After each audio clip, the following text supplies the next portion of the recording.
नमस्कार, फोकस न्यूजमा स्वागत छ। दर्शकहरू, हुन त नेपाल र भारत असल छिमेकी हुन्, तर दुई देश बीचको सीमा लगायतका विषयले केही समय दुई देश बीच तिक्तता बढे पनि अब भने दुवै देश सम्बन्धलाई मजबुत र दिगो बनाउन लागि परेका छन्। भारतका सेनापति एमएस नरवणेको औपचारिक नेपाल भ्रमणको तयारी भएसँगै अब नेपाल र भारतको सम्बन्ध सुधारोन्मुख हुन लागेको हो कि भन्ने सन्देश समेत दिएको छ। आजको फोकस न्यूज यही विषयमा केन्द्रित रहनेछ।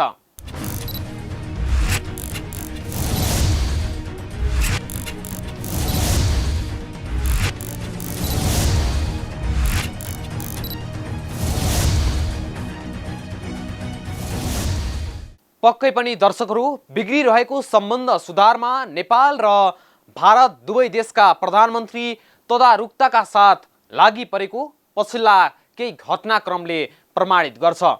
भारतको स्वतन्त्रता दिवसमा प्रधानमन्त्री ओलीले भारतीय प्रधानमन्त्री मोदीलाई दिएको शुभकामनाबाट सुधार उन्मुख देखिएको सम्बन्ध त्यसपछि सहज रूपमा अघि बढिरहेको छ। भारत विरुद्ध विष वमन गर्ने हाम्रा प्रधानमन्त्री ओली अहिले सहमति र वार्ताको माध्यमबाट समस्या समाधान गर्नेतर्फ अग्रसर भएका छन्।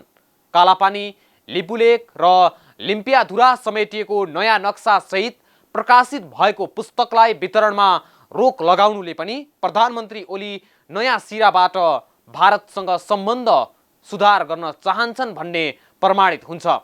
यही पेरिफेरीमा छलफललाई विस्तार गर्दै भारतीय सेनाध्यक्षको नेपाल भ्रमण तय गरिनु, ओलीकै अनौपचारिक निम्तोमा गोयल नेपाल आउनु र विभिन्न भेटघाट गरी फर्कनुलाई सकारात्मक रूपमा लिन सकिन्छ।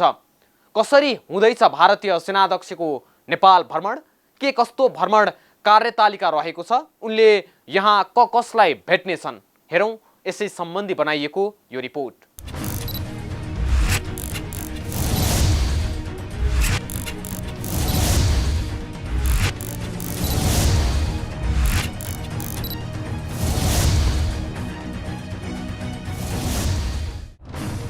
भारतका स्थल सेनाध्यक्ष मनोज मुकुन्द नरवणे कार्तिक 19 गतेदेखि 3 दिने नेपालको औपचारिक भ्रमणमा आउँदैछन्।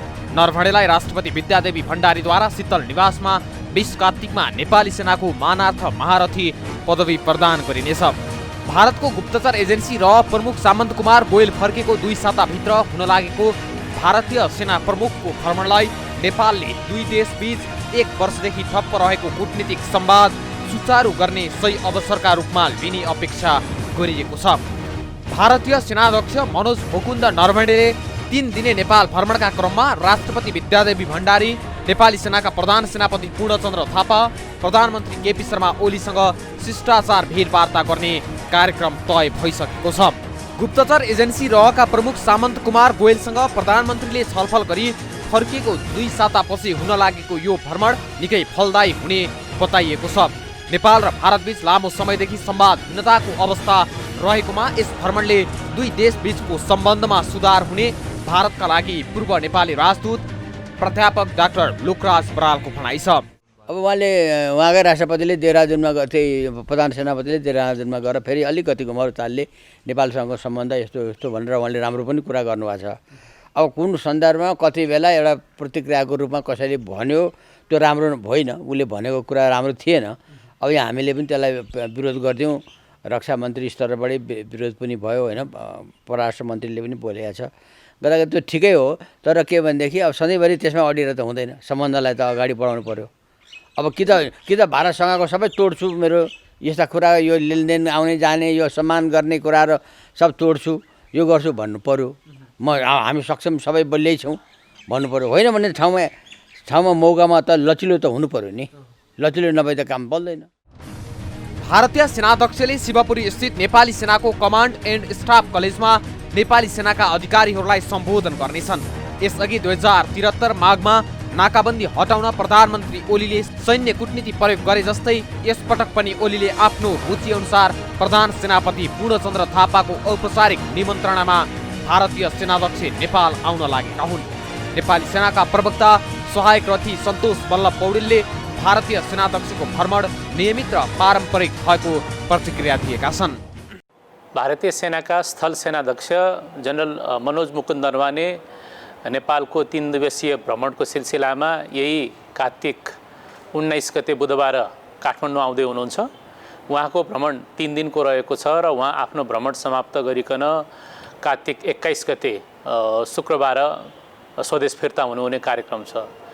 यो भ्रमणलाई हामीले मुख्य रूपमा नेपाली सेना र भारतीय सेनाबीच परम्परागत रूपमा रहिआएको एक प्रचलनको एउटा परम्पराको निरन्तरताको रूपमा लिएका छौँ भने यस भ्रमणबाट दुई सेनाको बीचमा सम्बन्ध थप सुदृढीकरण हुने त सँगसँगै छ, यसको साथसाथै दुई देशका बीचको सम्बन्ध पनि यसबाट सुदृढ हुने हामीले आशा लिएका छौँ।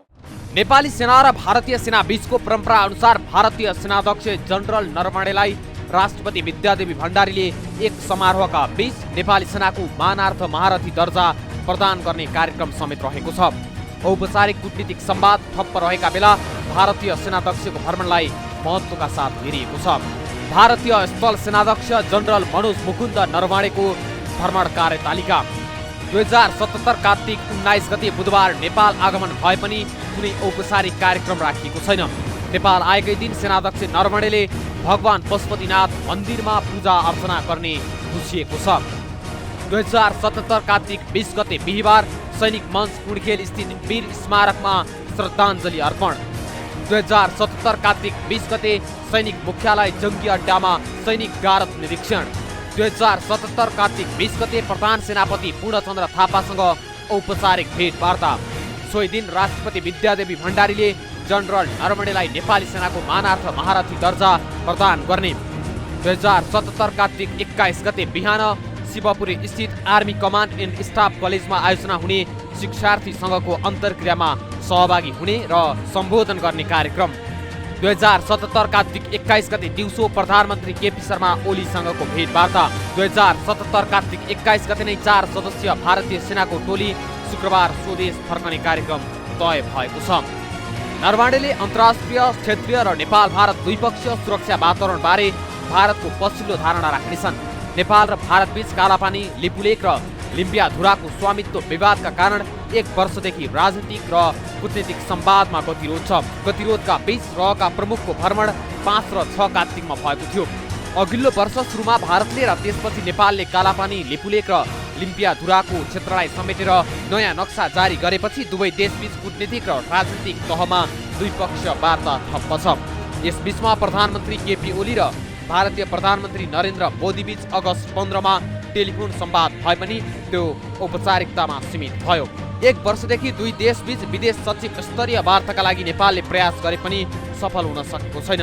प्रधानमन्त्री ओलीले कालापानी, लिपुलेक र लिम्पियाधुराको विवाद समाधान गरेर सम्बन्ध थप सुदृढ गर्नुपर्ने नेपालको धारणा सहितको सन्देश सेनाध्यक्ष मार्फत समकक्षी मोदीलाई पठाउनेछन्। यसले दुई देशबीच लामो समयदेखि तिक्ततापूर्ण सम्बन्ध रहेकोमा सम्बन्ध सुदृढ हुने अपेक्षा गरिएको नेपाली सेनाका पूर्व प्रधान सेनापति रुक्मागत कटुवाल बताउँछन्। उहाँले चाहनु हो भनेदेखि र सरकारले यदि त्यो म्यान्डेट दिएको छ भने उहाँले गर्न सक्नुपर्छ, गर्नुहुन्छ भन्ने मेरो विश्वास हो। र त्यो साथसाथै उनीहरूले त्यहाँ के वार्ता भए त्यो वार्ता गभर्मेन्टसँगले दिएको म्यान्डेट अनुसार त्यो वार्ता गरेर गभर्मेन्टलाई गएर उनीहरूले यो कारण हामीले यस्तै कुरा गरेर त्यो एउटा दुईवटा त्यो यस्तो राम्रो सम्बन्ध बनोस् र तिनीहरूले त्यो कुरालाई आफ्नो पोलिटिसियनहरूलाई गरेर विश्वास दिलाउन सक्छ। प्रधानमन्त्री ओलीले दुई देशबीच यथासम्भव विदेश सचिव स्तरको संयन्त्रको बैठक वा विदेश मन्त्री स्तरको संयुक्त आयोगको बैठक तय गर्न भारतलाई आग्रह पनि गर्नेछन्। प्रधानमन्त्री ओलीले भारत र चीन बीचको सीमा क्षेत्रमा उत्पन्न तनाव वार्ताबाट समाधान हुनुपर्ने धारणा राख्नेछन्, जो नेपालले विगतदेखि भन्दै आएको छ। नरवणेको भ्रमण मुख्य रूपमा परम्पराको निरन्तरता नै भएको र यसले दुई देशका सेना बीचको सम्बन्धलाई थप सुदृढीकरण हुने अपेक्षा गरिएको छ।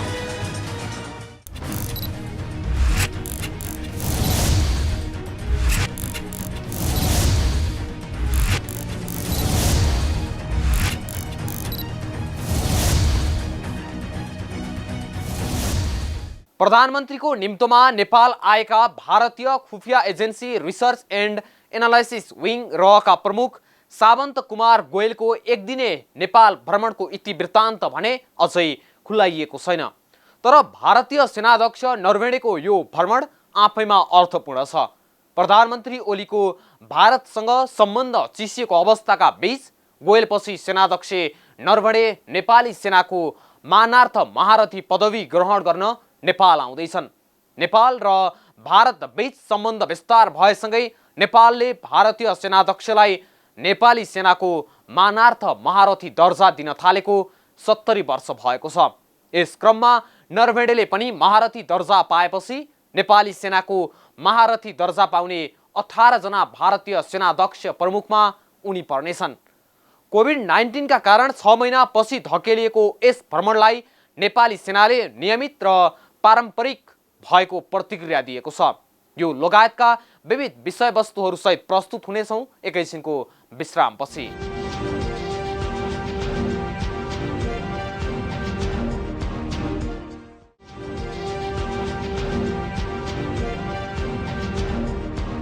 विश्रामपछि स्वागत छ फोकस न्यूजमा। नेपालमा चिनिया प्रभाव बढेको विषयले भारत निकै गम्भीर भएको थियो। ओलीसँग जति सम्बन्ध चिसियो उति अर्को शक्तिले ठाउँ बलियो बनाउँदै गएको निष्कर्षपछि भारत पनि गम्भीर भएकाले नै भारतीय सेनाध्यक्ष एमएस नरवणेको नेपाल भ्रमण तय गरिएको हो। अहिले ओलीसँगै सम्बन्ध सुदृढ बनाएर जाने पक्षमा भारत देखिएको छ। ओली पनि भारतसँगको विगतको तिक्तता मेटेर सम्बन्ध सुधारेर जाने पक्षमा देखिएका छन्। त्यति मात्रै होइन, इतिहासदेखि चल्दै आएको निरन्तरता समेत हो भारतीय र नेपाली सेनाध्यक्षको पदवी लिने कार्यक्रम। तर संवादहीनताको यो अवस्थामा दुई देश रहेकाले यस पटकको सेनाध्यक्षको भ्रमणलाई निकै महत्त्वका साथ हेरिएको छ। हेरौँ यसै सम्बन्धी यो रिपोर्ट।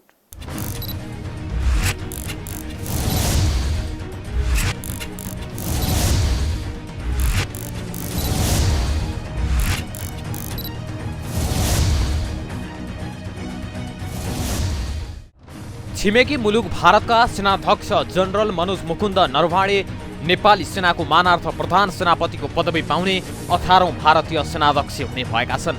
उनी नेपाली सेनाको मानार्थ महारथी प्रधान सेनापतिको पदवी ग्रहणको लागि बुधबार नेपाल आउँदैछन्। प्रधान सेनापति पूर्णचन्द्र थापाको औपचारिक निमन्त्रणामा उनी नेपाल आउने भएका हुन्। उनको नेपाल बसाई 3 दिनको हुनेछ। सोही क्रममा उनलाई राष्ट्रपति विद्यादेवी भण्डारीले नेपाली सेनाको मानार्थ प्रधान सेनापतिको पदवी प्रदान गर्ने कार्यक्रम तय भएको छ। भ्रमणबाट हुन सक्ने सम्भावित उपलब्धि। भ्रमणको क्रममा नरवणेले सीमालाई लिएर भारत सरकारको स्ट्यान्ड नेपाल सामु राख्न सक्नेछन्। भारतीय सञ्चार माध्यम हिन्दुस्तान टाइम्सका अनुसार नरवणेको भ्रमणका क्रममा नेपाली पक्षसँगको वार्ता सकारात्मक भए भारत परराष्ट्र सचिव स्तरको छलफलका लागि तयार हुन सक्छ। त्यस्तै संयुक्त प्राविधिक सीमा जाँच समितिको बैठक बस्न समेत भारत तयार हुन सक्ने उल्लेख गरिएको छ। तर यी कुरा भने नरवणेको भ्रमणका क्रममा हुने कुराहरूमा निर्भर हुनेछन्। नेपालको कालापानी, लिपुलेक र लिम्पियाधुरासँग जोडिएर आएको नक्सापछि बल्झिएको विवादसँगै नेपाल र भारतबीच देखिएको संवादहीनताकै अवस्थामा भारतीय स्थल सेनाध्यक्ष नरवणेको भ्रमणले सम्बन्धलाई सुमधुर तुल्याउन र अलमल जस्तो अवस्थामा रहेको विवादलाई मत्थर गर्न योगदान पुग्ने विश्वास भारत र नेपाल दुवै देशले लिएका छन्। विगत केही समयदेखि नेपाल र भारतको बीचको सम्बन्धमा असहजता आएको छ। त्यो असहजता कुन बेलादेखि कसरी आयो त्यसका क्रोनोलोजी छन्, त्यता म गइनँ। तर सम्बन्धमा असहजता छ। यो असहजतालाई अन्त गर्नुपर्ने जरुरत छ। भारतको नेताहरूले पनि नेपालका नेताहरूले पनि यो असहजतालाई कायम हुन दिनुहुन्न। यो असहजतालाई अन्त गर्नुपर्छ। त्यसको लागि के गर्नुपर्छ? वार्ता गर्नुपर्छ। औपचारिक वार्ताभन्दा पहिले अनौपचारिक भेटघाट गर्नुपर्छ। अनौपचारिक भेटघाट भनेको सहज बनाउनको लागि भूमिका खेल्ने उपयुक्त पात्रहरूलाई यो देशका प्रधानमन्त्रीले पनि भोलि कुनै दूत पठाउन सक्नुहुन्छ। उताको प्रधानमन्त्रीले पनि सहज वातावरण बनाउनको लागि कुनै दूत पठाउन सक्नुहुन्छ। यसलाई त स्वाभाविक रूपमा लिनु पर्यो नि। नरवणेको नेपाल भ्रमणको पूर्व सन्ध्यामा कालापानी र सुस्ता बाहेक अन्य क्षेत्रमा रहेका सीमा सम्बन्धी प्राविधिक विषयहरू समाधान गर्न बनेको जोइन्ट बाउन्ड्री ग्रुप BWG को बैठक गर्न भारत सकारात्मक देखिएको छ।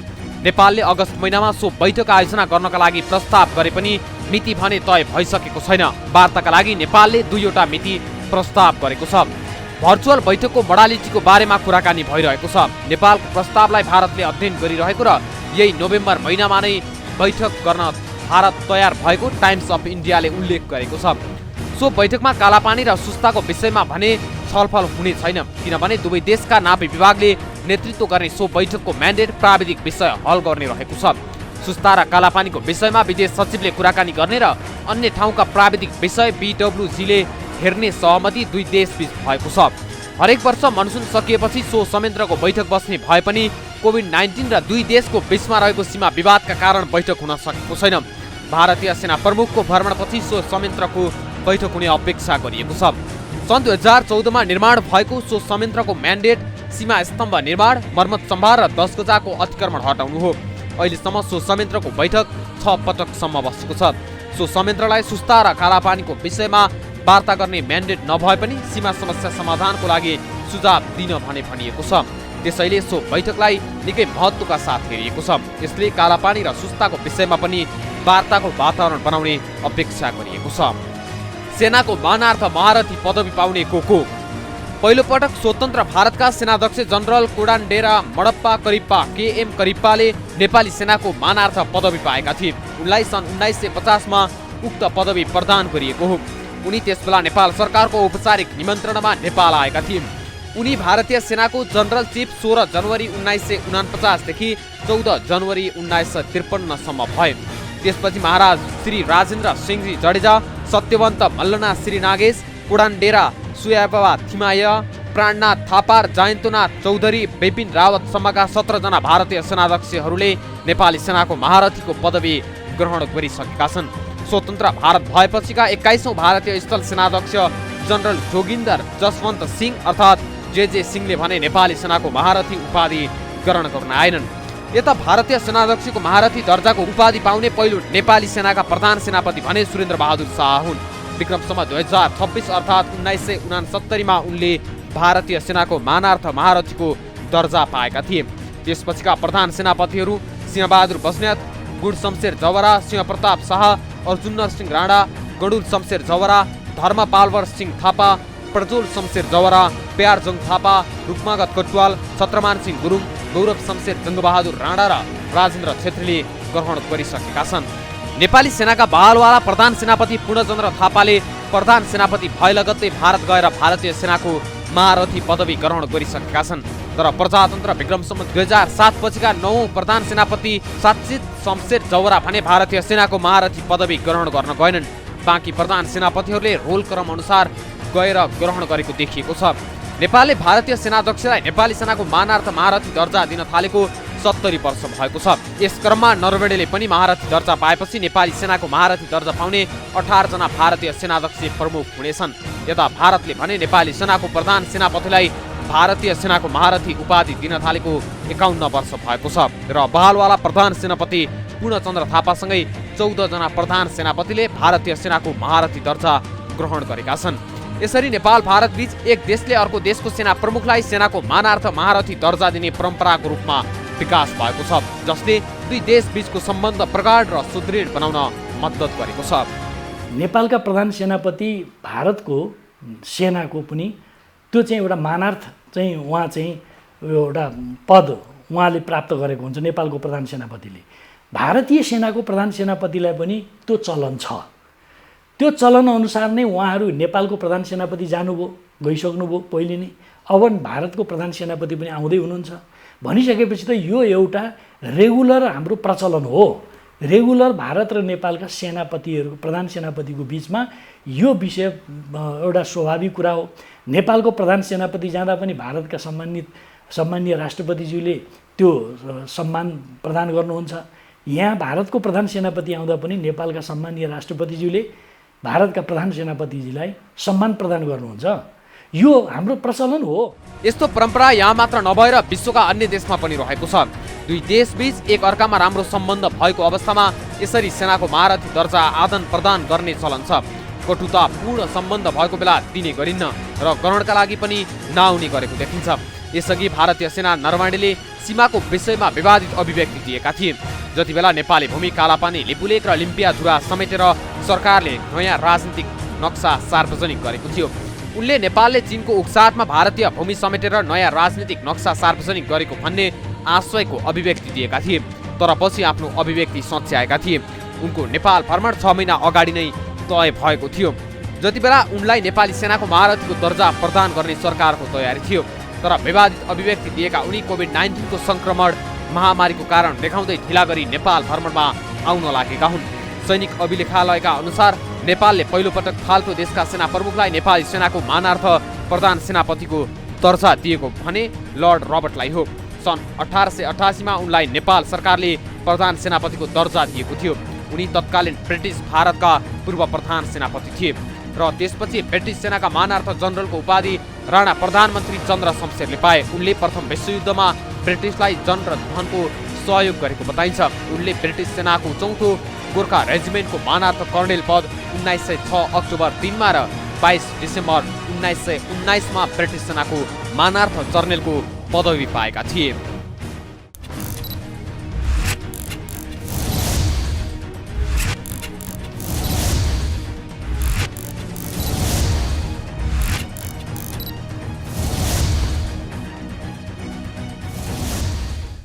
दर्शकहरू, चीनसँग सीमामा बढ्दो तनावलाई भारतले गम्भीरताका साथ लिएको देखिन्छ।